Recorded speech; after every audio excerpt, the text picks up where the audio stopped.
Japanese parenting is not about strict rules or making children obey.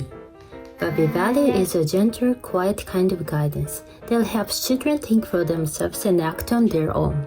Through small daily routines and calm, peaceful moments, children slowly discover their own abilities.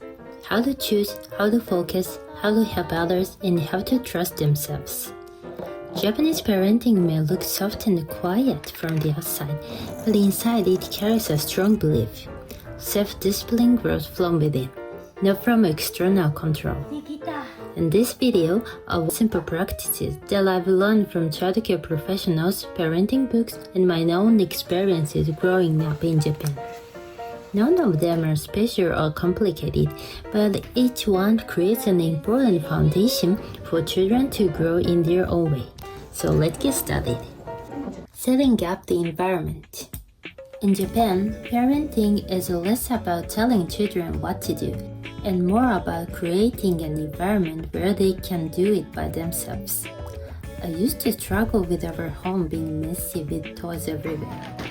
But one day at the childcare center, I saw something surprising.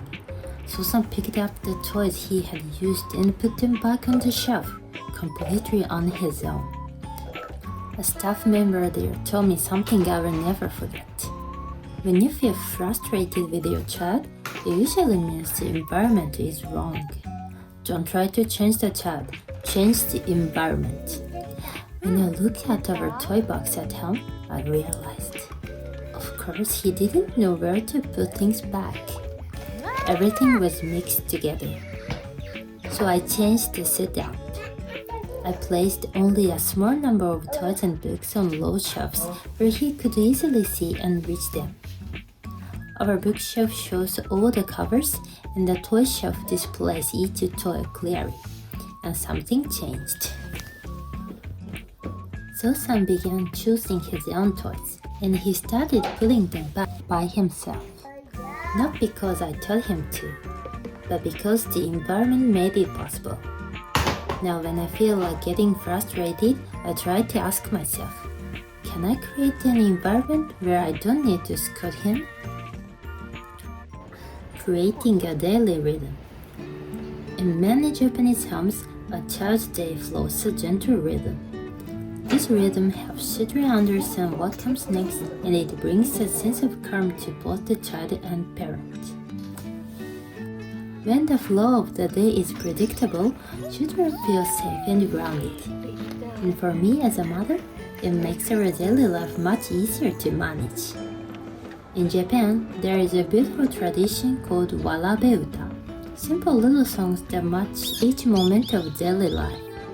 There is a song for waking up, a song for washing hands, a song for bath time, and even a song for putting toys away.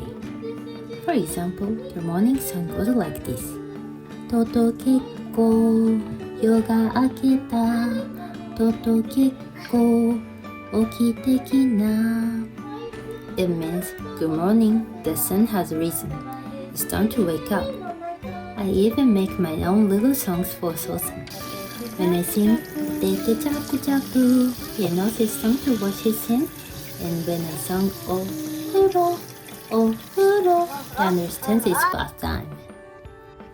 These simple melodies help him move from one activity to the next without stress or resistance. Here's Sosan's daily rhythm. He wakes up around 8 a.m., picks a nap 1 p.m., and eats dinner at 6 p.m. To be honest, I wish we could wake up a little earlier, but he still wakes up at night, and I'm often too tired to start the morning sooner. This is something I'm still working on. In Japanese parenting, it's not strict rules that guide the child. It's the gentle flow of daily life. This is what we call discipline without punishment. Quiet time for emotional regulation. In Japanese culture, quiet moments are deeply valued. Maybe it comes from the spirit of Zen, the idea that calmness helps us return to ourselves. For children, these quiet moments appear in simple parts of the day. Reading picture books, taking a warm bath, or reflecting together before bedtime. When a child's mind becomes calm, self-discipline naturally becomes easier. They can listen to their feelings and move gently into the next part of the day. Every night before Sosan falls asleep, I tell him, "Thank you for spending today with me. Because you are here, I'm happy." I say this because I know how precious now truly is.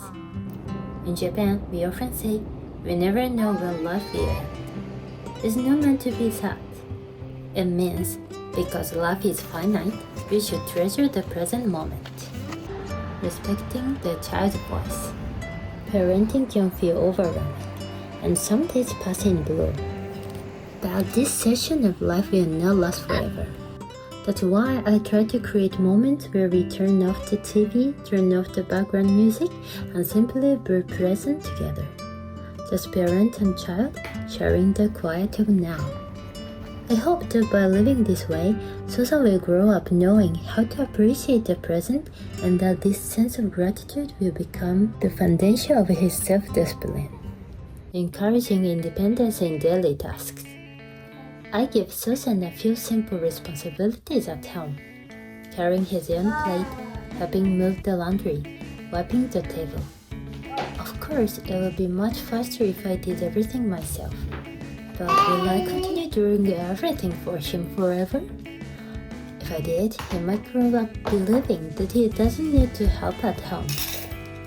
Children are members of the family too. By giving them small tasks, they learn that they can contribute and they feel the joy of being helpful. When I watch Susan tidying up the room, it looks so adorable that I most forgot he was the one who made the mess in the first place. It doesn't have to be perfect. A mother is letting him try, because each small effort becomes a step toward independence. Acknowledging instead of praising. This idea is at the heart of Japanese parenting. Self-discipline grows from a child's ability to recognize their own effort and progress. If a child can only act when they are praised, that is not really independence. So instead of saying, "You're amazing," or comparing him to others, I try to notice whether he can do a little more today than yesterday. Whether he tried something new, and whether he took one small step forward. We celebrate his growth, not his performance. The goal is not to build confidence from outside approval, but to nurture a quiet, steady confidence from within. When Susan accomplishes something, we say together, "We did it!" He looks so proud in those moments, not because I praised him, but because he felt his own success. Children don't need to be flattered to grow. They grow naturally, as long as we help them notice their own efforts and honor the small victories along the way. This is Japanese-style encouragement.